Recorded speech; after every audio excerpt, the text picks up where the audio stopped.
Thank you, Mr. Chairman, and thank you very much for holding this very important hearing.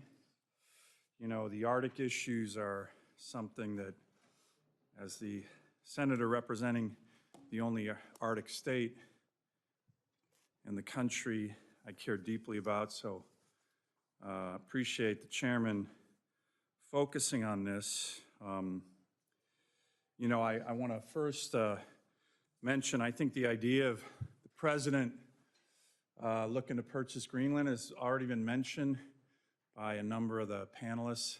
Other presidents have thought about this. I think it's a wonderful idea if we can pull it off. Truman, Andrew Johnson, others did. But I also think it's important to remember, this is an op-ed I wrote in the Wall Street Journal a couple weeks ago, saying, hey, Greenland's nice, good to go if we can get it, but remember our Arctic state, Alaska, because everything that people talk about with regard to Greenland, we have in spades already in America. It's called Alaska. Arctic location, strategic and critical minerals, oil and gas, cornerstone of America's missile defense, it's all there. The problem is, as the panelists know, when Democrats get in power, Biden was the latest example, they want to turn Alaska into a national park, not recognizing our state for what it is, which is a strategic crown jewel for America. The father of the U.S. Air Force, General Billy Mitchell, in testimony before Congress in the mid-1930s, called Alaska the most strategic place on the planet. And it is. So that's what we're focused on. Don't forget Alaska. Fortunately, unlike President Biden, President Trump has already made it very clear that he's not going to forget Alaska. On day one, the president signed an executive order called Unleashing Alaska's Extraordinary Resource Potential. And I want to thank President Trump and his team for doing that. It goes into everything that this hearing has talked about. Strategic minerals, oil and gas, natural gas, getting the military involved. We just introduced my legislation called the Iron Dome Act, which is all about missile defense. Alaska is the cornerstone of our country's missile defense, and we can build that out even better. So appreciate what President Trump is already doing on Alaska. But it's not as if our adversaries don't recognize the strategic importance of Alaska or the Arctic. Next slide. This is what doesn't make a lot of news in the lower 48. In the last 3 years, we have had an enormous amount of Russian incursions into our airspace, America's airspace, Alaska's, AIDA's, naval incursions into our EEZ, and just in the past year, these are some depictions of this. This is another slide we have.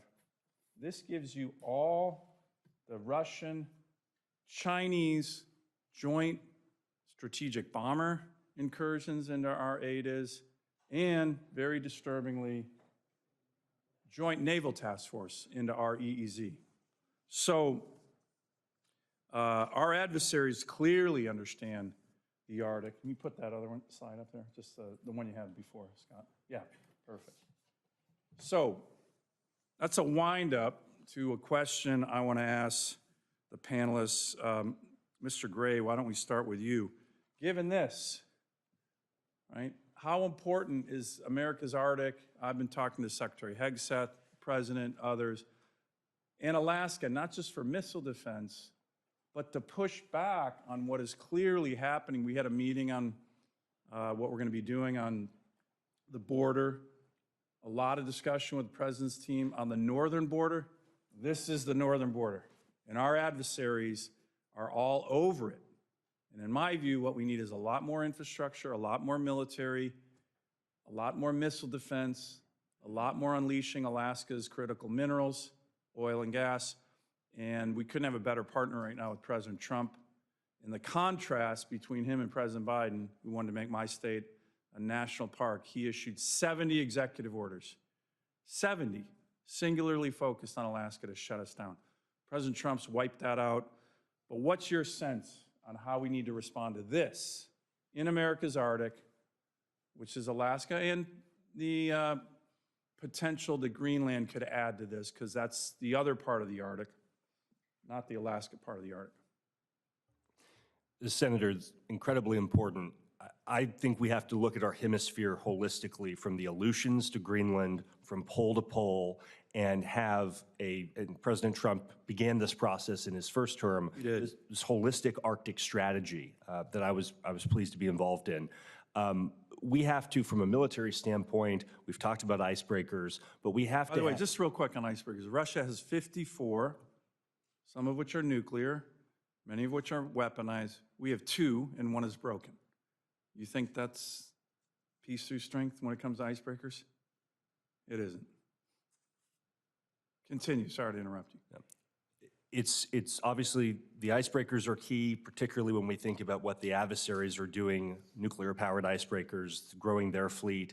When we think about the limited limited C-130 capacity that we have now for Arctic takeoff and landings, when we think about just the general attrition of Arctic warfighting capabilities since the end of the Cold War and the lack of investment in them, I know DoD will likely have its own Arctic strategy. We have to have Arctic warfighting capacity and deterrence as a much higher level priority. And I think your chart and what your state's dealing with is a perfect example of why. First, going back to this chart, I want to get a sense of why do you think this has been a pretty dramatic increase from Russia and China in unprecedented joint naval and strategic bomber task forces into our airspace, into our water, EEZ. And related to that, Mr. Gray, you talked about presence.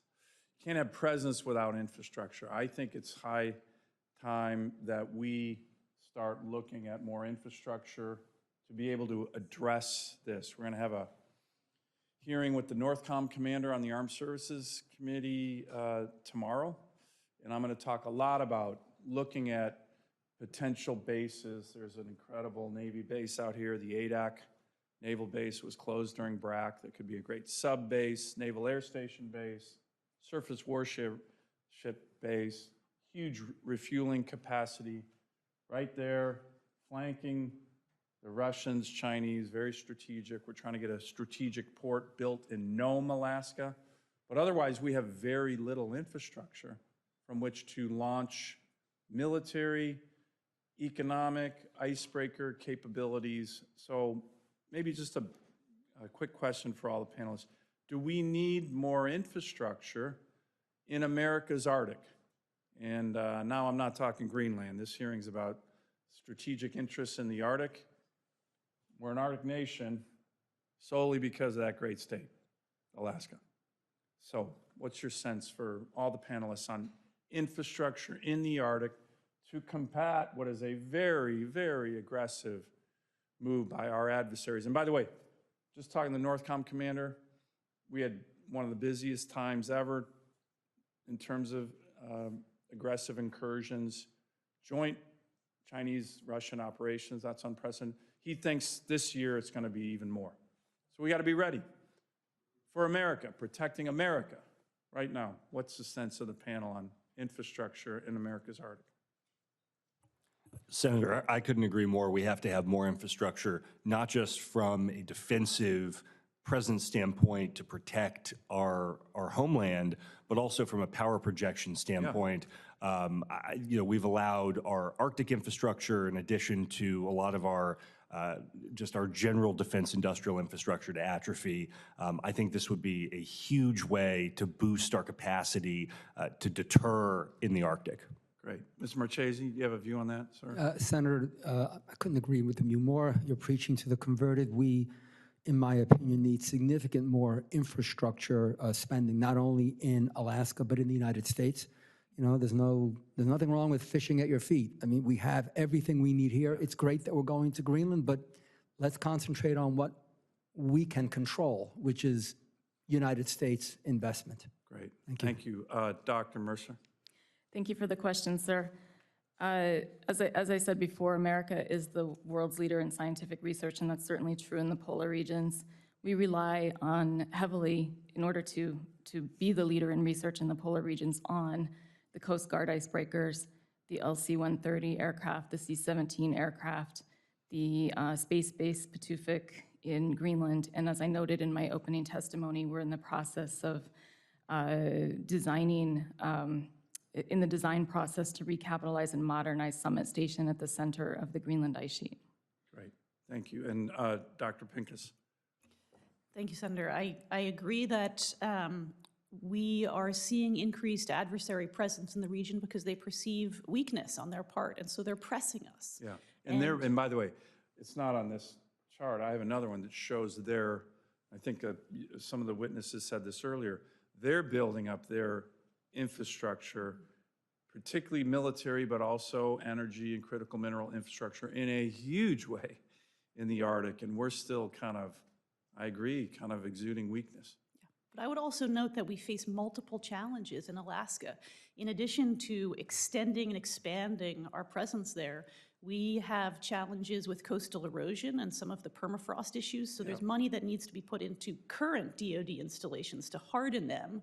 We're also seeing the expansion of wildland fires and other novel challenges. So I think efficient spending decisions to get as much bang for our buck is important so we can meet the full range of national security through economic and community concerns related to that really wide range of challenges. So, Great. I would put the Coast Guard at the top of the list because it's got a broad mission set and its assets can be utilized for a lot of different purposes. Obviously, DoD assets can be applied to civil disasters as well. And then new technology that can help us respond effectively and juggle competing demands, whether it's from a massive wildfire, a big coastal storm, like some of the storms we've seen in Western Alaska, or military challenges. We have to do all of those at the same time. So it's a real big problem set, and I appreciate you flagging it. Good. Thank you. Well, listen, we're going to be working on this. Our budget reconciliation plan here on the Senate side is going to have a lot of resources for our military, for the border, by the way, the northern border as well as the southern border, and the Coast Guard. And I think that's going to be welcomed, hopefully in a bipartisan way. But listen, I want to thank the witnesses. This has been a great hearing. The issue of the Arctic is a really important one. Appreciate the chairman putting this on the agenda really early in his tenure. Senators will have until close of business on Wednesday, February 19th, to submit additional questions for the record from our witnesses. We respectfully request the witnesses to try to get those back by Wednesday, March 5th, to respond to questions for the record. Again, thank you. Great panel today. A lot of interest, as you can see, in a bipartisan way on Greenland, on the Arctic. We got a lot more work to do. This committee stands adjourned.